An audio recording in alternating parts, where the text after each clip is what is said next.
Meus amigos, em função do tempo, nós temos um pedido que não passe 10 minutos de entrevista com o embaixador, tá? Muito obrigado. Vou falar antes, eu falo agora. Ele não pode tocar no tema que ele vai falar lá dentro, naturalmente.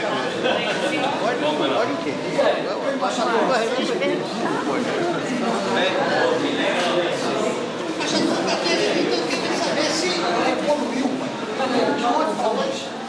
Vou trazer as solenidades. Por favor.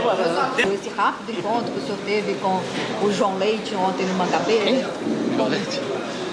Não, que por acaso é candidato do PSB, tem essa informação que saiu do Palácio, que os senhores tiveram um rápido encontro. Ele disse, inclusive, que o senhor disse a ele que vai ficar aqui até junho, e insinuou a possibilidade de um encontro. Eu conheço o deputado já há algum tempo. Enquanto presidente da República, ele foi ao Palácio do Planalto acompanhado do deputado Marcelo, a quem ele apoiava à época, e esteve lá comigo. Então, o nosso relacionamento já vem de longa data. Coincidentemente, ontem, ao ir ao Mangabeira, ele estava lá. Então, civilizadamente, nós nos cumprimentamos e conversamos rapidamente, porque o governador tinha obrigações a cumprir e eu não queria atrasar nem o deputado e, particularmente, o governador. Politicamente não houve nada. Não houve nada, porque o processo sucessório de Belo Horizonte, a qual eu não posso estar ali, decorrência da minha vida política, particularmente também aqui em Belo Horizonte, mas o comando não pertence a mim, vai pertencer à Sua Excelência o governador Aécio. Essa decisão do STJ de manter, dar um salvo-conduto para o jornalista norte-americano, como você avalia essa posição do STJ? Eu avaliei com bastante tristeza. Aliás, eu vou iniciar minha fala assim, o conceito que se faz hoje do jornalismo, sem adentrar no problema, mas a minha posição é bastante conhecida. Eu acho que o presidente agiu corretamente. Entendo que o artigo do correspondente americano ofende ao presidente da República e ofende ao nosso Brasil. Eu acho que qualquer brasileiro que falasse aquilo nos Estados Unidos seria imediatamente expulso.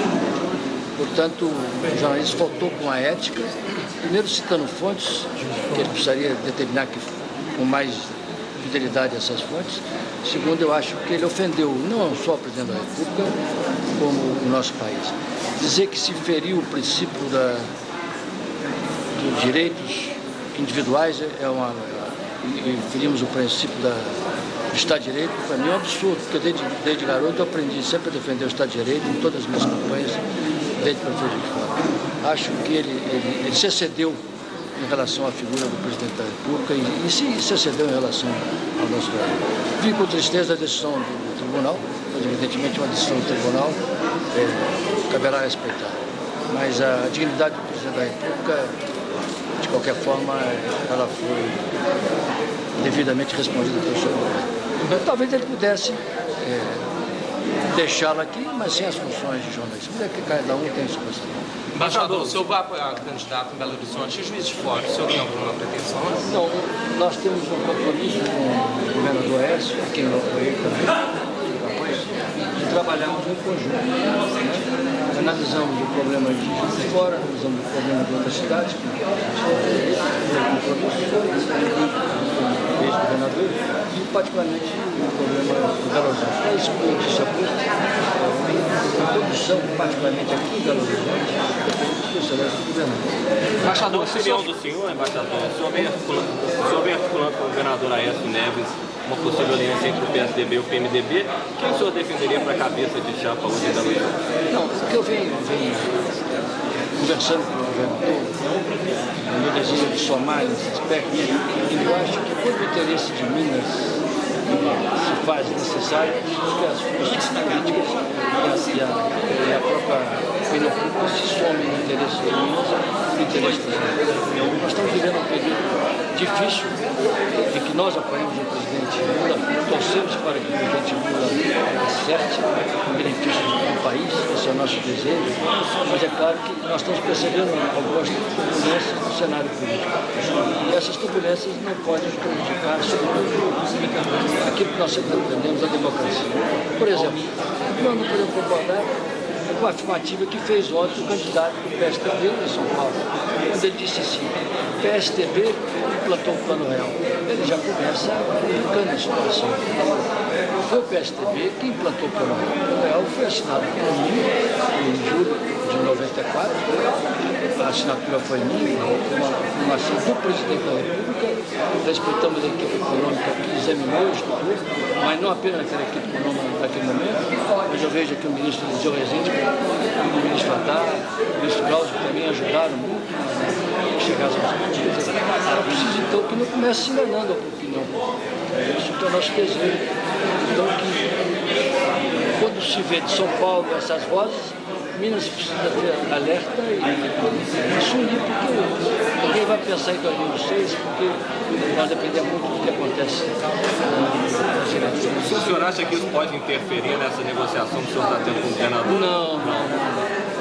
Eu acho que o PSDB vai somar com o PMDB, eu não sei. Eu tenho conversado com o presidente do PMDB Mineiro, sei a opinião dele em relação a Belo Horizonte, sei também do desejo do PMDB de ter respeitado o próprio, nós temos que respeitar esse desejo. Vou estar com os nossos deputados terça-feira na Assembleia Legislativa, às 10 horas, e vou poder melhor sentir o pensamento dos nossos deputados. Se o senhor hoje fosse um trabalhador assalariado, o senhor estaria satisfeito hoje com o salário mínimo, com o reajuste que teve? Não, eu acho que, evidentemente, eu não tenho a tabulação dos números, mas é claro que ninguém pode estar satisfeito com o salário apresentado pela atual equipe econômica do senhor presidente. É preciso saber que o presidente da República ouviu a sua equipe econômica. Evidentemente, é uma equipe econômica que, no meu modo de pensar, ela está com o norte errado. Esse norte errado, se não for corrigido, pode nos levar realmente a uma crise social muito séria. Embaixador, se o PSDB federalizar a campanha nas capitais, o senhor participa aqui em Belo Horizonte de oposição? Eu tenho um pensamento talvez errado. Eu imagino o que aconteceu em 1974, quando eu conversava muito Olha o braço. o senador Franco Montoro, que Deus o tenha. O senador Franco Montoro, ao me incentivar muito para a campanha de 74, quando muitas das nossas lideranças não queriam entrar na campanha de 74, ele me dizia: Itamar, há algo se passando na sociedade que muitos políticos não estão entendendo, porque às vezes a gente fica na superfície.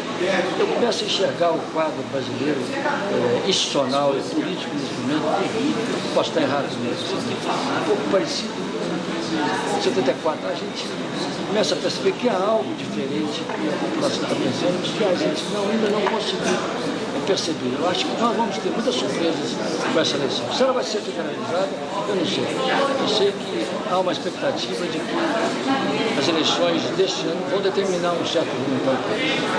Mas só uma coisa, o senhor volta para a Itália, vai para Olhar, Qual foi o convite que o senhor falou que o presidente Pessoa falou? depois de 30 de julho? Não. O ministro de chanceler, Celso Amorim, a quem me ligo laços de amizade, de respeito, e eu costumo dizer que ele é hoje o melhor ministro do presidente Lula, porque eu estou lá fora, posso enxergar o que se pensa das relações internacionais do Brasil. Ele pediu-me que ficasse aqui agora em junho para proferir, não palestras, mas falar para o Instituto Rio Branco, para os diplomatas que estão cursando o curso, fazer mais 2 ou 3 palestras para alguns embaixadores, inclusive no Rio de Janeiro. Tem alguns convites para fazer algumas palestras aqui no Então eu estarei aqui até dia 30 de junho no Brasil. Volto à Itália e Sua Excelência me disse que até quando eu completo o ano de 17 de agosto, ele vai determinar junto com o presidente qual será o meu destino. Mas é claro que o meu destino também pertence a mim. Embaixador, como que é o trabalho do embaixador do Brasil na Itália? Aí eu teria que quase que ficar aí meia hora falando e eu vou trazer a solenidade. Eu posso dizer que as relações do Brasil com a Itália, elas são muito, são levadas muito, não apenas no caráter diplomático. Se nós atentarmos que nós temos aqui no Brasil, inclusive o meu ministro, professor Neto Catalano, nós temos 25 milhões de pessoas que têm ligações com a Itália, com seus familiares. Então, são relações profundas. Mas a verdade é que a partir de 99 há um influxo negativo nas relações comerciais Brasil-Itália. Eu vou dizer um pouco agora na palestra que eu vou fazer, sem abordar, porque o problema não é só com a Itália. A verdade é que, de repente, a gente percebe, não só a Itália, mas a comunidade europeia, ela não se volta muito para o Atlântico. E é preciso agora se voltar para o Atlântico. E para isso, a formação do bloco do Mercosul com a União Europeia é importante para o Brasil. Hoje algumas pilotos. Está na hora, né? Uma última pergunta. Os jornais de hoje estão dizendo que o senhor disse. Bem-vindo a todos a mais um almoço do Conselho Superior de Integração Social da Faculdade Estácio de Sá de Belo Horizonte. E hoje, com a honrosa presença do embaixador do Brasil na Itália, Dr. Itamar Franco. Convidamos o diretor-geral da Faculdade Estácio de Sá de Belo Horizonte, Dr. Carlos Alberto Teixeira de Oliveira, para as saudações aos conselheiros e convidados.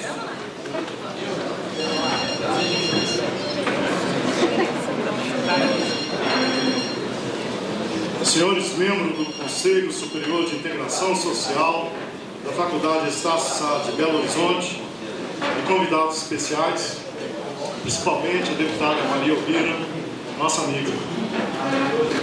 Meus caros Marcelo Campos, diretor de Relações Institucionais de nossa mantenedora, SESI, Sociedade de Ensino Superior do Estácio de Sá, e Michele Moura, diretora em Brasília, colegas diretores, senhores coordenadores de cursos, excelentíssimo Dr. Itamar Franco, embaixador do Brasil na Itália e membro deste Conselho Superior, a quem temos a imensa honra de receber na qualidade de conferencista especial nesse dia, com o tema intitulado Política Internacional Vista da Europa.